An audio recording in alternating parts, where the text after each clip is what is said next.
There's a kind of person who's genuinely careful with money. You track your spending. You've read the budgeting advice. You know exactly how much is in your account before you check it. And somehow, 3 times this month, you've bought something you didn't need and can't fully explain. It's never a huge purchase. A few things from a sale email, something from a video that just appeared. A countdown timer said hours left, and your thumb moved before your brain finished the sentence. Small enough to laugh off. Frequent enough to notice. And it's not that you don't know better, you know the timer resets. You know you'll wear the thing twice. In the moment, none of that information seems to reach the part of you that's clicking by. Afterward, there's a specific flatness. Not guilt exactly. You felt guilt. This is quieter.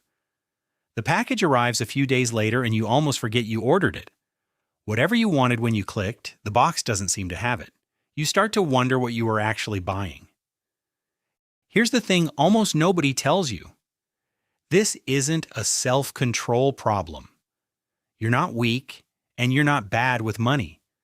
Some of the most disciplined, financially literate people alive still do this exact thing, on a loop. What's actually happening is simpler than a character flaw, and far more interesting. Your brain isn't reacting to the item. It's reacting to a very old signal, one that industries have spent billions of dollars learning to trigger on command. Picture a slot machine. Someone pulls the lever not because they need the coins to drop, but because of the half second before they know whether they will. That half second is the whole product. The coins are almost beside the point. Retail runs on the exact same half second. The countdown clock, the only 2 left, the flash sale that appears out of nowhere, none of it is really selling you the item. It's selling you the pull of the lever. And once the box is open and the thing is just a thing again, the lever's done its job. There's no half second left to chase. That's the flatness. Not disappointment in the product, the withdrawal of the only part that was ever exciting. Here's what's happening in your brain specifically. Dopamine, the chemical people call the reward chemical, doesn't actually peak when you get the thing. It peaks earlier, during the anticipation, the maybe, the countdown. Wanting fires harder than having. The psychologist B.F. Skinner discovered something that explains why this works so well. He found that unpredictable rewards create far stronger habits than predictable ones. A guaranteed treat gets boring fast. A random one keeps you pulling the lever. It's not a character flaw, it's how attention itself is built.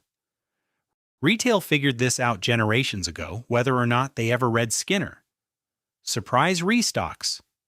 Random discounts. Mystery boxes. Once you know to look for it, you start seeing the exact same mechanism everywhere you shop. The first thing it looks like is this. The countdown clock always wins. You know it's often fake or it resets tomorrow. And somehow, every single time, you buy before it hits 0. That's not a failure of logic. The timer isn't asking your logical brain anything. It's borrowing a much older circuit, the one built for actual scarcity, when a shrinking window really did mean a missed meal. Your body still answers that alarm even when your mind knows better. The second thing, the best part is always right before. You feel most alive scrolling toward the buy button, not wearing the sweater, not using the gadget. The purchase is the finish line for a race that was already the reward.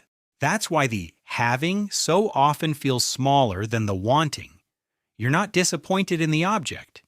You're just done with the part your brain was actually paying for. Then there's the third thing, the one that's a little embarrassing to admit, the drawer. Tag still on. Never worn. Bought as a version of you that hasn't shown up yet. That drawer isn't proof you're careless. It's a museum of moments your brain wanted to feel like a different, upgraded person, just for the half second at checkout. The clothes were never really the purchase. The upgrade was. And the last sign is the most revealing because it points straight at the real cause. Certain moods send you straight to checkout. And it's rarely the moods you'd expect. Stress does it. Boredom does it. A bad scroll through everyone else's highlight reel does it. Notice which feeling shows up right before you open the app. That feeling is the actual customer. The item is just what it bought. If you're recognizing yourself here, stay with me, because where this pull actually comes from explains all 4 signs at once. And if this kind of understanding is why you're here, liking and subscribing genuinely helps more people like you find this. So why does your brain hand over money for a feeling instead of a thing? The answer lives in 3 places, and none of them make you weak. The first root, anticipation itself, is the drug, not metaphorically, chemically. Neuroscientists have watched this in real time. Dopamine spikes hardest during the uncertain moments right before a reward, then drops the instant the reward is confirmed. Your brain isn't built to enjoy having, it's built to chase getting. Every sale is engineered to stretch that chase as long as possible. The closer you get, the harder that chemical fires. The second root, you were trained on a variable schedule, and variable schedules are the strongest training there is. Remember the slot machine. A guaranteed win gets ignored fast. Your brain stops caring the moment it can predict the outcome. But an unpredictable one keeps a system checking, refreshing, hoping. Random sales, surprise drops. You won't believe this deal. Emails. They're not random. They're calibrated. Somewhere, someone tested exactly how uncertain a discount needs to feel to make you check your phone one more time. That's not paranoia. That's how the whole discount email industry stays in business, quietly, one perfectly timed subject line at a time. And the third root is the one most people never say out loud. Buying isn't really about the item. It's a regulation tool, and it works fast. When you're stressed, lonely, or understimulated, your nervous system wants relief now, not eventually. A purchase delivers a real, fast dopamine hit, cheaper than a plane ticket, quicker than a good night's sleep, available at 2 a.m. from your couch. Of course it's tempting. It works. It's not a coincidence that the sale emails hit hardest on the exact nights you're already running low. Somewhere along the way, you learned that a small treat could turn a bad hour into a slightly better one. And that lesson never expired. So the buying isn't random, and it isn't weakness. It's a coping strategy that got outsourced to a checkout page, quietly, a long time ago, by a system that never had your budget in mind. Hold all 3 of those together and look at what they spell. Nothing in you is broken or undisciplined. Your brain is doing exactly what brains do, chasing anticipation, responding to unpredictable reward, reaching for fast relief. It's just being aimed on purpose by something built to profit from the aim. So here's what to do with all of that. Not to become someone who never wants anything. That's not realistic, and it's not the goal. The goal is to take the lever out of someone else's hand. Start with a weight, not a rule. Rules get broken at 11 at night. A weight just needs a clock. 24 hours between want and buy. 48 for anything over a number you pick in advance. Not never, just not yet. Not on the spike. Most of the pull is gone by the time the timer's real timer runs out. Next, name what you're actually buying before you buy it. Ask one question at the cart. What am I actually trying to feel right now? Calm, control, seen, comforted. Once you can name the feeling, you can ask a second question. Is this purchase the only way to get it? Usually it isn't. Sometimes just naming it is enough to break the spike. Then, make the scarcity visible as exactly what it is, a tactic, not a fact. Say it out loud, even quietly.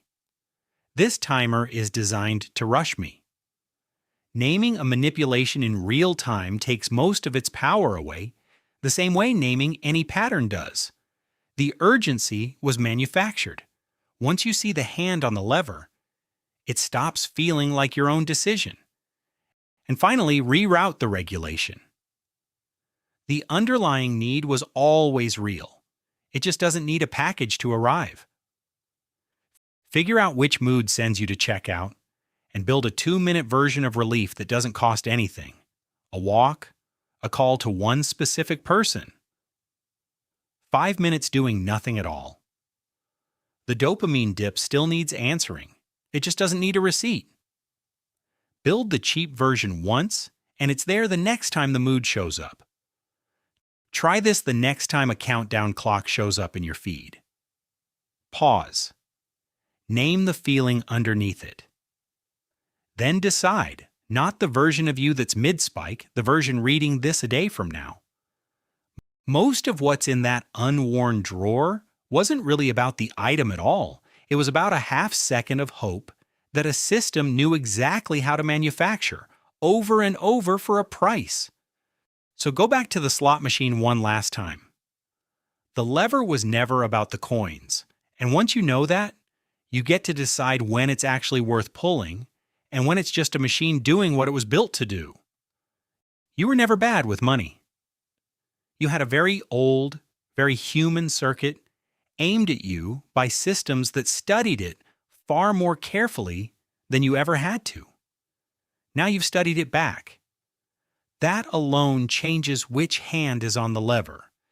So the next time a countdown clock tries to rush you, remember what's actually true. You're not undisciplined. You're responding exactly the way a healthy brain is built to respond. Understanding people like you is what still psychology is for. If this named something in you, subscribe. There's more of you to understand. The next sale will come right on schedule. This time, you'll know whose hand is really on the lever. This is still psychology.